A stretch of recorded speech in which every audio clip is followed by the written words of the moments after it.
నమస్తే అండి తెలంగాణ ఆంధ్ర వంటిలకి స్వాగతం।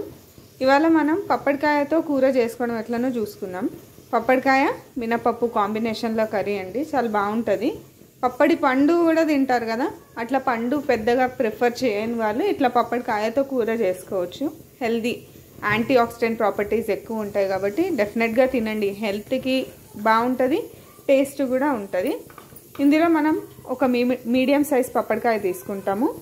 మినపప్పు, ఉల్లిగడ్డ, పచ్చిమిర్చి, కరివేపాకు, తాలింపు దినుసులు అండ్ ఎల్లిపాయ అండి, ఇంతే। ఇప్పుడు కూర ఎట్లా చేసుకోవాలో నేను మీకు చూపిస్తా।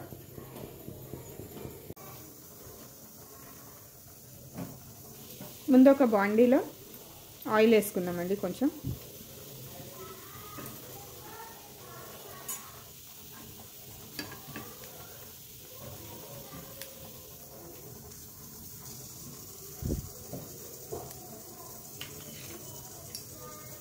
ఆయిల్ కొంచెం హీట్ అయినాక పోపు దినుసులు,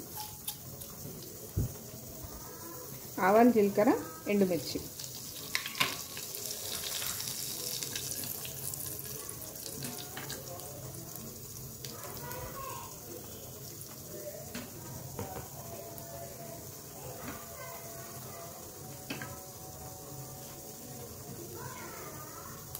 కొంచెం ఆవాలు జీలకర్ర వేగిన తర్వాత మినపప్పు అండి, ఒక 3 స్పూన్లంత మినపప్పు,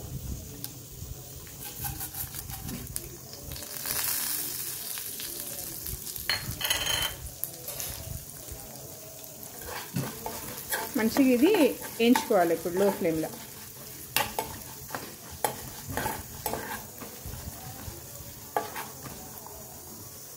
మినపప్పు ఎర్రగా అయింది కదండి, ఇప్పుడు ఇందులో ఉల్లిగడ్డ, పచ్చిమిర్చి, కరివేపాకు,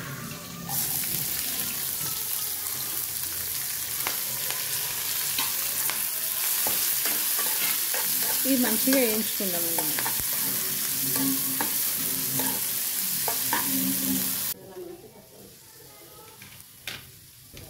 మన ఉల్లిగడ్డలు, ఎల్లిపాయ అన్నీ వేగిపోయినాయి కదా, ఇప్పుడు ఇందులో పపాయ గీకి పెట్టుకున్నా అండి, మీరు చూసాను కదా, అదే మీడియం సైజ్ పపాయని మంచిగా స్ట్రెడ్ చేసుకొని పెట్టుకున్నా।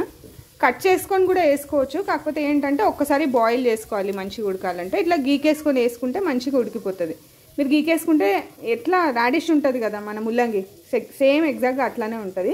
మేమైతే ఎప్పుడు ఇట్లానే గీకే వేస్తామండి, ఇందులో వాటర్ ఏం తీయాల్సిన అవసరం లేదు పిండేసి।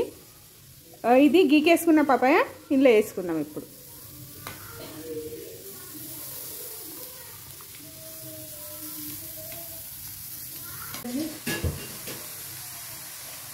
ఇప్పుడు ఇందులోకి కొంచెం పసుపు, సాల్ట్ కూడా ఇప్పుడే వేసేస్తున్నా అండి, వేసేయాలి మీకు టేస్ట్కి ఎంత అనుకుంటే అంత సాల్ట్।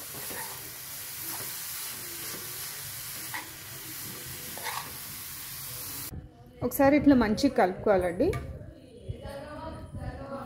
మంచిగా కలిపేసుకున్నాక ఇంకా లో ఫ్లేమ్లో మూత పెట్టి మగ్గనిద్దాం దీన్ని।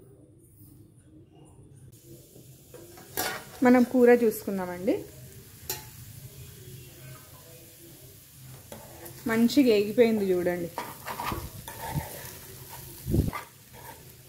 ఇంకా కారం పొడి ఏం వేయనండి, ఎందుకంటే ఆల్రెడీ పచ్చిమిర్చి వేసుకున్నాం కదా, ఇక మళ్ళీ కారం పొడి వేయాల్సిన అవసరం ఏం లేదు।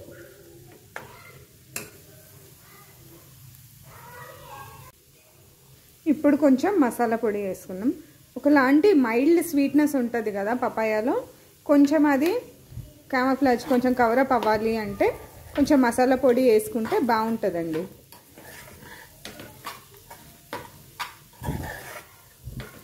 ఎక్కువ మసాలాలు, అల్లం వెల్లిగడ్డ పేస్ట్ ఏం పట్టదు। లాస్ట్ దింపే ముందు కొంచెం గరం మసాలా, ఇదైతే మేము ఇంట్లో చేసిన గరం మసాలా పొడి, సో కొంచెం వేసుకున్నాం, కొంచెం కొత్తిమీర,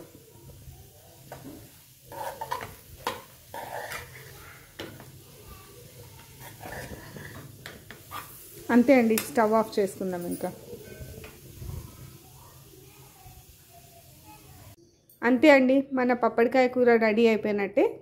మా ఇంట్లో పప్పడి చెట్టు ఉందండి, దాని పండు తినేలోపు, పపాయ పండు తినేలోపు మేమైతే ఇట్లా కర్రీ ఒక 4-5 టైమ్స్ అయితే చేసుకొని తింటాము। నాకు ఈ కర్రీ చాలా ఇష్టం అండి, అందుకని ఈ ఛానల్లో చూపించాలనిపించింది. ఇది రైస్లోకే కాదు, రోటీ కానీ పుల్కా కానీ జొన్న రొట్టె కానీ దేనికైనా బాగుంటుంది. బాగుండదు అన్నది అసలు లేనే లేదు. మీరు కూడా పపాయ తెచ్చుకొని అంటే కాయ తెచ్చుకొని ఈ రెసిపీ ట్రై చేయండి. ఎట్లా వచ్చిందో నాకు కమెంట్ బాక్స్లో కమెంట్ పెట్టండి. మీకు ఈ ఛానల్ కానీ ఈ రెసిపీ కానీ నచ్చితే లైక్, షేర్ అండ్ సబ్స్క్రైబ్ చేయండి. ఉంటా అండి మరి. బాయ్.